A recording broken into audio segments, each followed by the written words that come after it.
మీలో ఎవరన్నా ఇది ఆల్రెడీ బెట్టింగ్ గ్యాంబ్లింగ్లో ట్రాప్లో ఉన్న వాళ్ళకి నేను కొన్ని సలహాలు ఇస్తాను. కొన్ని మీ పరంగా మీరు చేయాల్సింది ఏంటి. సో బ్రెయిన్లో మనకి డోపమినే కాదండి, ఇంకా మంచి మంచి కెమికల్స్ ఉన్నాయి. సెరోటోనిన్ బూస్ట్ చేయాలి. ఫస్ట్ ఆఫ్ ఆల్ నైట్ త్వరగా పడుకోండి. ఎంత లేట్ నైట్స్ మీరు చూడొచ్చు, లేట్గా పడుకునే వాళ్ళందరికీ కూడా నెగిటివ్ ఆలోచనలు ఎక్కువగా పెరిగిపోతూ ఉంటాయి. అర్లీ మార్నింగ్ లేచి వాకింగ్లు, ఎక్సర్సైజ్లు, సన్కి మన బాడీని ఎక్స్పోజ్ చేయడం, అర్లీ మార్నింగ్ సన్లైట్కి ఎక్స్పోజ్ చేయడంలో మీ బ్రెయిన్లో, మీ గట్లో సెరోటోనిన్ అనేది బూస్ట్ అవుతుంది. సెరోటోనిన్ అనే హార్మోన్ మనకి డోపమిన్కి ఒక కౌంటర్ హార్మోన్ అండి. మనని ఇంకా ఎక్కువ సుఖపెడుతుంది, బట్ ఇది అడిక్టివ్ కాదు. సో మీ హెల్త్, మీ ఇమ్యూనిటీ ఇవన్నిటిని కూడా బూస్ట్ చేస్తుంది. అండ్ మీకు స్ట్రెస్, డిప్రెషన్, యాంగ్జైటీ లాంటి నెగిటివ్ ఎమోషన్స్ని తగ్గిస్తుంది. సో ఎంత ఎక్కువ సెరోటోనిన్ని బూస్ట్ చేసుకుంటే మంచిది.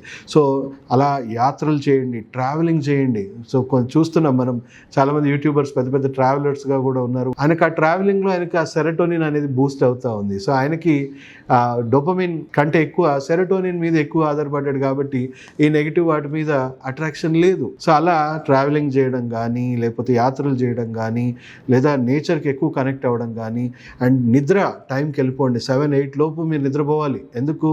మీకు లేట్ నైట్ పడుకుంటే నెగిటివ్ ఆలోచనలు బ్రెయిన్లో విపరీతంగా పెరిగిపోతూ ఉంటాయి. సో అదే మార్నింగ్, అర్లీ మార్నింగ్ లేవడం స్టార్ట్ చేస్తే సెరోటోనిన్ ఎక్కువ బూస్ట్ చేస్తూ ఉంటుంది. సెరోటోనిన్ చక్కగా బూస్ట్ అవుతేనే మెలటోనిన్ కరెక్ట్గా బూస్ట్ అవుతుంది కాబట్టి మీరు స్లీప్ క్వాలిటీ ఇంప్రూవ్ అవుతుంది. సో ఇలాంటి చిన్న చిన్న బిహేవియర్ మాడిఫికేషన్స్ మీరు కూడా ప్రయత్నం చేయండి. హెల్దీ ఫుడ్స్కి ఎక్కువగా స్విచ్ ఓవర్ అవ్వండి. అన్హెల్దీ ఫుడ్స్కి, జంక్ ఫుడ్స్ ఇవన్నీ కూడా మనకి ట్రిగర్ చేస్తూ ఉంటుంది. మనకి డోపమిన్ ఎక్కువ ట్రిగర్ చేస్తూ ఉంటాయి. సో వీటికి మనం దూరంగా ఉండాలి. ఒకవేళ మీకు అడిక్షన్స్ ఉన్నాయి, ఆల్కహాల్, స్మోకింగ్, గుట్కా, డ్రగ్స్, ఇవన్నీ డోపమిన్ని ట్రిగర్ చేసి ఇంకా ఎక్కువగా అగ్నికి ఆజ్యం పోస్తున్నట్టు మీలో ఇంకా ఈ పైశాచికత్వాన్ని, అంటే ఈ నెగిటివ్ ఆలోచనలు ఇంకా ఎక్కువ బూస్ట్ చేస్తూ ఉంటుంది. సో మీరు వీటికి అడిక్షన్కి ప్రాపర్గా ట్రీట్మెంట్ తీసుకోవాలి. సో మీ పరంగా కూడా మీరు ఇవి చేయాల్సిన అవసరం ఉంది. అండ్ మాలాంటి ఎక్స్పర్ట్స్ని మీరు కలవాలి. కొంత కౌన్సిలింగ్ ద్వారా మిమ్మల్ని కంట్రోల్ చేస్తాం. ఎందుకంటే మీకున్న ఒక రకంగా కార్నర్ చేసినట్టు ఇంకెవరు, ఎందుకంటే ఇంట్లో వాళ్ళు కూడా సహకరించారు, వాళ్ళు కూడా విసిగిపోయి ఉంటారు. ఎందుకంటే అప్పులు పాలైపోయి అన్ని రకాలుగా డిప్రెస్డ్గా ఉంటారు. సో ఫ్యామిలీని కూడా కౌన్సిల్ చేయాల్సి వస్తుంది. ఫ్యామిలీ ఎలా వీళ్ళతో బిహేవ్ చేయాలి, పాస్ట్ లైఫ్ ఇప్పుడు ఏదైతే జరిగిందో అది మన చేతిలో లేదు. ప్రజెంట్ ఫ్యూచర్ మాత్రమే మన చేతిలో ఉంది. సో పాస్ట్ని మనం మర్చిపోవాలి. ఫ్యామిలీ మొత్తాన్ని కూడా కౌన్సిలింగ్ చేయాలి, పేషెంట్ని కూడా కౌన్సిలింగ్ చేయాలి. అండ్ వాళ్ళకి కొన్ని థెరపీస్, హర్బల్ మెడిసిన్స్ ఏవైతే ఉన్నాయో మీకు సెరోటోనిన్ బూస్ట్ చేయడానికి ఆ థెరపీస్ కూడా చేస్తాం. ఒకటి ఎస్పెషల్లీ మీకు చెప్పుకోవడానికి బెస్ట్ ట్రీట్మెంట్ అండి, ఒక డ్రగ్లెస్ ట్రీట్మెంట్ ఉంది, నాడా ప్రోటోకాల్ అని చెప్పేసి పబ్లిష్డ్ అండి. ఇది పబ్లిష్డ్ జర్నల్స్ ఉన్నాయి దీనికి సంబంధించింది. సో మిమ్మల్ని ఇట్లా ముట్టుకున్నాను ఎలా తెలిసింది? మీ బ్రెయిన్కి ఆ సెన్సేషన్ పోయింది, ముట్టుకున్నానని సెన్సేషన్ పోయింది. అలా అక్యుపంక్చర్లు కొన్ని కీలకమైన నాడులు ఉన్నాయండి. అవి రెగ్యులర్గా స్టిమ్యులేట్ చేయడం వల్ల ఇది సెరోటోనిన్ కానీ, ఆక్సిటోసిన్ కానీ, మెలటోనిన్ కానీ ఇలాంటి పాజిటివ్ హార్మోన్స్ బ్రెయిన్లో ఎక్కువ సెక్రీట్ అవ్వడం వల్ల డోపమిన్ మీద ఇంట్రెస్ట్ తగ్గుతూ ఉంది. సో ఈ NADA protocol is the world's best treatment for behaviour addiction and substance addiction కూడా. సో కొంతమందికి తెలిసి చేయాల్సి వస్తుంది, ఎందుకంటే వాళ్ళు కోఆపరేట్ చేస్తారు. కొంతమంది అస్సలు నాన్ కోఆపరేటివ్ ఉంటారు. సో ఫ్యామిలీ మెంబర్స్ మమ్మల్ని వచ్చి కలిస్తే వాళ్ళకి తెలియకుండా ఎలా వెళ్ళని చేయాలి అని. సో ఎందుకంటే పేషెంట్ ఒక్కడే సఫర్ అవ్వట్లేదండి, పేషెంట్ వెంబడి పేషెంట్ ఫ్యామిలీ మొత్తం కూడా సఫర్ అవుతుంది. అండ్ ఎలాంటి ఎన్వైర్న్మెంట్ వాళ్ళకి క్రియేట్ చేయాలి, ఎలా వాళ్ళకి సపోర్ట్ చేయాలి.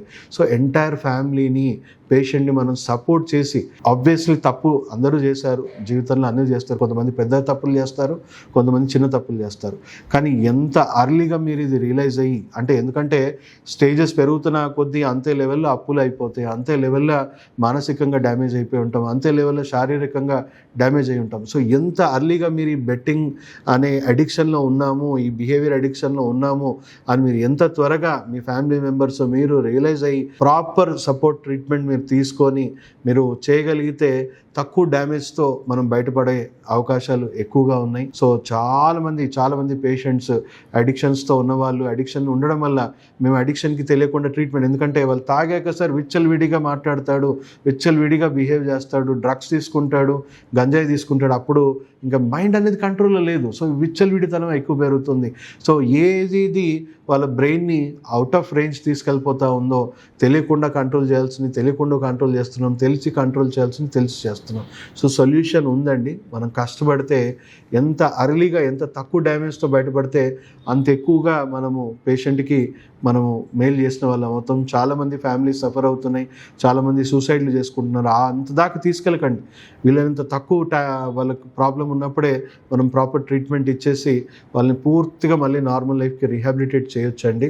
సో వాళ్ళని మనము క్రిమినల్స్గా మనం చూడడం ఆపేసి వాళ్ళని ఒక బాధితులుగా చూడాలి ఎవరైతే అడిక్షన్లో ఉన్నారో. అండ్ అడిక్షన్ దీన్ని ప్రోత్సహిస్తున్న కొంతమంది యూట్యూబర్స్ ఏదైతే ఉన్నారో బాస్, మీకు కూడా ఇది ఒక రకమైన అవేర్నెస్. సొసైటీని ఎలాంటి విషవలయంలో మీరు నెట్టుతున్నారు అనే విషయం మీరు కూడా ఈ వీడియోతో రియలైజ్ అవ్వండి, తెలుసుకోండి. అండ్ వీలైనంత మటుకు ఎక్కడ కూడా ఈ బెట్టింగ్ ప్రమోషన్స్ అనేవి ఈవెన్ పెద్ద పెద్ద ఫిలిం స్టార్స్ కానీ పెద్ద వాళ్ళు కానీ వాళ్ళు ఏదో వాళ్ళకు షార్ట్ టర్మ్లో బెనిఫిట్ వస్తుందని చెప్పేసి ఎంతమందిని వాళ్ళు జీవితంలో వాళ్ళని అన్ని రకాలుగా నాశనం చేసేస్తున్నారు అనే విషయం చాలామందికి తెలియదు. సో అవేర్నెస్ అనేది first, prevention is better than cure. So చాలామందికి అవేర్నెస్ పెంచండి, వీడియోని ప్రతి ఒక్కరికి షేర్ చేయండి. ఆల్రెడీ బాధితులు ఎవరైతే ఫ్యామిలీస్ ఉన్నారో వాళ్ళకి షేర్ చేయండి. ఎవరైతే ఈ యూట్యూబ్లో ప్రమోషన్స్ చేస్తూ ఉన్నారో వాళ్ళకి అవేర్నెస్ తీసుకురండి. ఎంత రకంగా సొసైటీ దెబ్బతిని ఎంతమంది ఇబ్బంది పడుతున్నారో డెఫినెట్లీ. సో నా వంతు నేను ఆల్రెడీ కొన్ని 20 సంవత్సరాలుగా బిహేవియర్ అడిక్షన్స్, సబ్స్టెన్స్ అడిక్షన్స్ మీద నేను ఒక రీహాబిలిటేషన్ స్పెషలిస్ట్గా నేను సొసైటీకి ఆల్రెడీ ఎప్పటి నుంచో నేను సర్వీసెస్ ఇస్తున్నాను. More than 80,000 patients success stories ఉన్నాయి. ఎంతో మందిని రికవర్ చేశాం. చాలా మందికి నా గురించి తెలుసు. మంచి విషయం ఏంటంటే అవేర్నెస్ పెరిగి గవర్నమెంట్స్ కూడా యాక్ట్ చేయాల్సిన పొజిషన్ వస్తూ ఉంది, సొసైటీలో అవేర్నెస్ వస్తూ ఉంది.